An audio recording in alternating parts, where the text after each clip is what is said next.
Xo'rozxon chet ellikisi yotib olib berishadi. $50 ham bor. Salom qiziq. Bu albatta xunuk. U haqida sizni negativ holat. Shuning uchun menga uylanganlar-da. Bundoq qilib yuz o'chiradi. Yoshim 30 da, ismim Gulzoda. Blogerlik bilan shug'ullanaman. Go'zallik deganda nimani tushunasiz?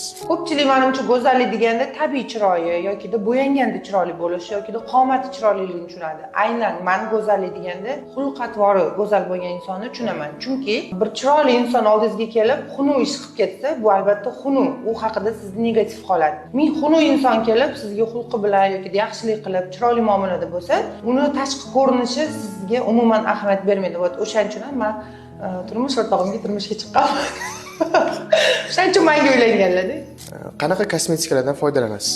Kanalkalarim oddiy ham bor. Deylik 100 mingligi ham bor, 200 mingligi ham bor. $50 ham bor. Prosta bizda bitta narsa bor, Xo'rozxon chet ellikisi yotib olib berishadi. Yana shunaqa narsa borki, falon pulga olsangiz yuzingizga tushmasa alam qilmaydimi? Miyoga keladigan bo'lsak, o'zi kechqurun makiyajlarimni yumasdan uxlardim ko'pincha, lekin shu miyoni qulay narsalari bo'lgani uchun, deylik shotkali umvalkalari yoki-da juda ham qulay ishlagansizlar, mana bu vatniy diskimni bundoq qilib yuz o'chiradigan mitsilarka. Ana o'shalarda yuzimni o'chirib uxlayman. Juda ham udobli. Mana ko'rib turganingizdek, yuzimga bir dog' tushirgan joylari yo'q. Miyo kosmetikani